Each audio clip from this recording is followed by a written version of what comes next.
Hello students, आज हम start करने वाले हैं चैप्टर 6 9th क्लास का एनसीईआरटी बुक का रेखाएं और कोण।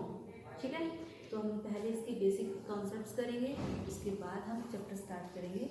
बेसिक कॉन्सेप्ट्स वैसे तो आपने बहुत पहले किए हुए हैं छोटी क्लासेस में, बहुत आसान सी बातें हैं जो आपने पहले से की हुई हैं, पर फिर भी हम एक बार फिर से उनको रिवाइज कर लेंगे। सबसे पहला जो पॉइंट है वो है रेखाखंड।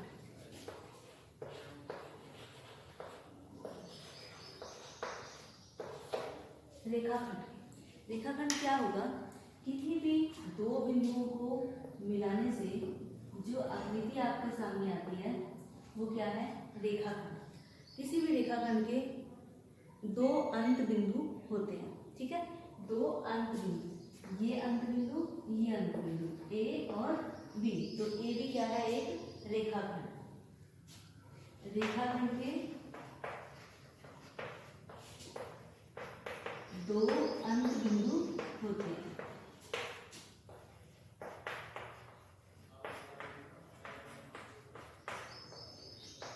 और दूसरी बात क्या है?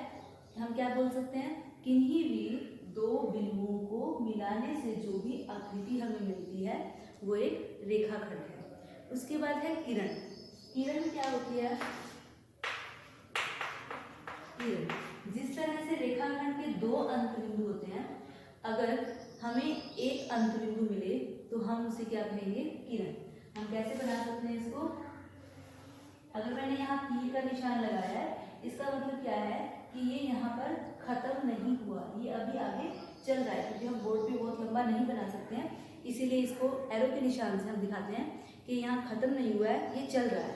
लेकिन यहाँ इसका एक अंत बिंदु है ए, तो इसे हम क्या कहेंगे? किरण। जिसका एक अंत बिंदु हो उसे हम कहेंगे किरण, और जिसके दो अंत बिंदु हों उसे हम क्या कहेंगे? रेखाखंड। उसके बाद जो आपके बार बार इस्तेमाल में आता है, सरेख बिंदु।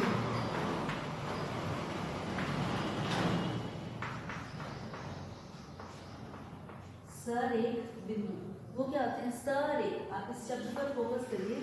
सरेख, ऐसे बिंदु जो एक रेखा, जैसे सहपाठी होता है, यानी कि एक ही कक्षा में पढ़ने वाले विद्यार्थी, उसे आप सहपाठी कह देते हैं। इसी तरह से एक ही रेखा पर आने वाले बिंदु क्या हो जाएंगे? सरेख बिंदु।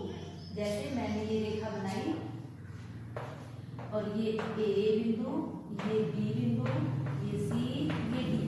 ए बी और सी डी, ये जो चार बिंदु हैं वो एक ही रेखा एक्स वाई पर स्थित है। ए बी सी डी सभी बिंदु एक ही रेखा एक्स वाई पर स्थित हैं। इसका मतलब क्या हुआ कि जो ए बी सी डी बिंदु हैं वो कैसे बिंदु हैं? सरेख, एक ही रेखा पर होने वाले बिंदु। जैसे एक ही कक्षा में पढ़ने वाले विद्यार्थी सहपाठी, उसी तरह से एक ही रेखा पर आने वाले बिंदु क्या हो जाएंगे? सरेख बिंदु। और अगर हम इसके विपरीत असरेख बिंदु की बात करें, असरेख बिंदु क्या होंगे? जो एक ही रेखा पर स्थित ना हो। जैसे ये रेखा एक्स और ये बिंदु सी और ये बिंदु डी। अब यहाँ पे ए और बी तो एक ही रेखा पर स्थित है, तो ए और बी कैसे बिंदु हुए? सरेख बिंदु। लेकिन जो डी और सी है वो इस रेखा पर स्थित नहीं है, तो इसका मतलब इस केस में ए बी सी डी असरेख बिंदु हैं, वो एक ही रेखा पर स्थित नहीं है। लेकिन यहाँ पर ए बी सी डी एक ही रेखा पर स्थित है, तो ये कैसे बिंदु हैं? सरेख बिंदु। ठीक है, इसके बाद हम पढ़ेंगे कोण क्या होता है। कोण आपने अपनी अब तक की पढ़ाई में बहुत बार पढ़ा होगा। क्या कभी आपने ये सोचने की कोशिश की कि कोण क्या होते हैं? कोण क्या होते हैं? कभी नहीं सोचा होगा। जहाँ तक मेरा एक्सपीरियंस है, मैंने जितना बच्चों को पढ़ाया है, जितना मैंने बच्चों से सुना है, तो बच्चों को नहीं पता होता कोण क्या होता है। किसी भी एक रेखा का दूसरी रेखा पर झुकाव कितना है, जैसे आप कहीं से कुछ भी खरीदने जाते हो, जैसे आप दूध खरीदने गए तो वहाँ आप उस दूध वाले को ये बताएंगे कि आपको कितना दूध चाहिए, आपको कितनी चीनी चाहिए, कितनी। तो इसी तरह से अगर हम कोण की बात करें तो कोण क्या होगा, किसी भी एक रेखा पर दूसरी रेखा का झुकाव कितना है, ये रेखा इस रेखा पर कितनी झुकी हुई है, उसका जो माप होगा उसको हम क्या कहते हैं, कोण। एक रेखा का दूसरी रेखा पर झुकाव कितना है उसे हम क्या बोलते हैं, कोण। ठीक है। और कोण को मापने के लिए आप किस चीज का इस्तेमाल करते हो, डिग्री का। जैसे आप कहते हो 60 डिग्री का कोण, 30 डिग्री का कोण। जैसे और अगर आपको चावल मापने हैं, चावल को मापने के लिए आप किलो का इस्तेमाल करते हो, इसी तरह से कोण को मापने के लिए हम डिग्री का इस्तेमाल करते हैं। इतने डिग्री का कोण, 60 डिग्री का कोण, 30 डिग्री का कोण। ठीक है। अब इस कोण के कुछ भाग होते हैं, किसी भी कोण के जो भी कोण बनता है उसके कुछ भाग होते हैं। जो ये रेखा है, ये रेखा और ये रेखा, इसको हम क्या बोलते हैं, कोण की भुजाएं। ये जो ए से लेकर बी तक और ए से लेकर सी तक वो है कोण की भुजाएं।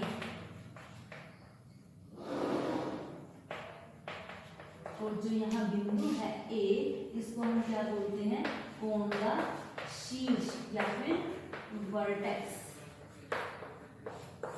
ठीक है। इंग्लिश में इसको बोलेंगे वर्टेक्स और हिंदी में हम इसको बोलते हैं कोण का शीर्ष। और इसी तरह से ये जो कोण की भुजा लिखा, आप इसको इंग्लिश में क्या बोलोगे, आर्म्स ऑफ एंगल। ठीक है। अब इसके बाद जो हम करेंगे कोणों के प्रकार। आपने छोटी क्लास में सब कुछ किया हुआ है, लेकिन फिर भी एक रिवीजन हो रही है। कोण के प्रकार, जैसे आप आजकल आम बहुत आते हैं, आम खरीदते होगे, दशहरी आम और ये आम वो आम, बहुत सारी वैरायटीज होती हैं। इसी तरह से हमने कोण को अलग अलग भागों में बांटा हुआ है, उनके अलग अलग नाम रखे हुए हैं। सबसे पहले हम करेंगे न्यून कोण। न्यून कोण क्या होता है, जो कोण 90 डिग्री से छोटा हो। जैसे उदाहरण लो, आप सोचिए उदाहरण, 90 डिग्री से छोटे कोण 45 डिग्री, 30 डिग्री, 25 डिग्री, 10 डिग्री, ये सब क्या है, न्यून कोण, क्योंकि ये सब 90 डिग्री से छोटे हैं। उसके बाद हम बात करेंगे समकोण की। समकोण क्या होगा, पूरा 90 डिग्री का जो कोण होता है उसको हम क्या बोलते हैं, समकोण। वो हमेशा किस तरह से बनता है, एक एल के जैसा बनता है, इस तरह से। और इसको आप ऐसे दिखाते हो, आपने बहुत बार छोटी क्लासेस में किया होगा। इस तरह से जो बनता है वो क्या होता है, समकोण। ठीक है। उसके बाद क्या आएगा, अधिक कोण।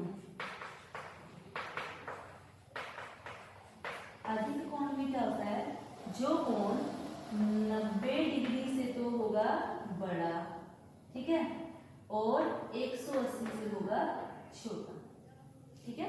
कोई भी ऐसा कोण जो 90 डिग्री से बड़ा हो और 180 से छोटा हो, उसको हम क्या कहेंगे, अधिक कोण, क्योंकि वो 90 डिग्री से ज्यादा है। हम 90 डिग्री को एक क्राइटेरिया बनाकर चलेंगे, जो 90 से छोटा है वो न्यून कोण, 90 का है वो समकोण, और 90 से बड़े वाले को क्या कहते हैं, अधिक कोण। उसके बाद हम बात करते हैं सरल कोण की या फिर ऋजु कोण की। सरल कोण या फिर हम इसको क्या बोल देते हैं, ऋजु कोण। अगर एग्जाम में आपके पास ऋजु कोण आ जाए तो आपको पता होना चाहिए ऋजु कोण ही सरल कोण है, सरल कोण ही ऋजु कोण है। जो पूरा 180 डिग्री का कोण होगा वो कितने, जिसे हम क्या कहेंगे, ऋजु कोण या फिर सरल कोण। इसके बाद हम करते हैं, अधिक कोण हो गया, सरल कोण हो गया, उसके बाद आ गया प्रतिवर्ती कोण। प्रतिवर्ती कोण क्या होगा, जो 180 से तो ज्यादा होगा और 360 से कम होगा। 360 से छोटा और 180 से बड़ा, उसको हम क्या कहेंगे, प्रतिवर्ती कोण। और उसके बाद आ जाता है सबसे लास्ट में संपूर्ण कोण।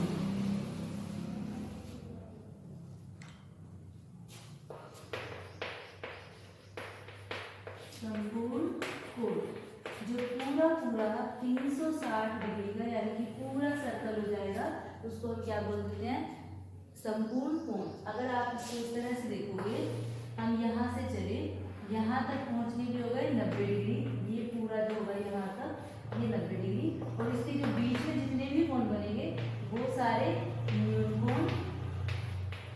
90 से आगे यहाँ सरल रेखा पर क्या बन जाएगा 180, और इसके बीच में जितने भी कोण बनेंगे वो अधिक कोण,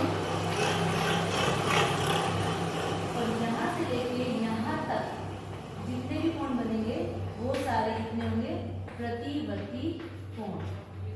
और यहाँ जब आप वापस पहुँच जाओगे पूरा सर्कल कंप्लीट करके यहाँ तक, ये सारा जो हो जाएगा वो हो जाएगा 360 डिग्री का कोण। ठीक है, आप इसको इस तरह से याद रख सकते हो।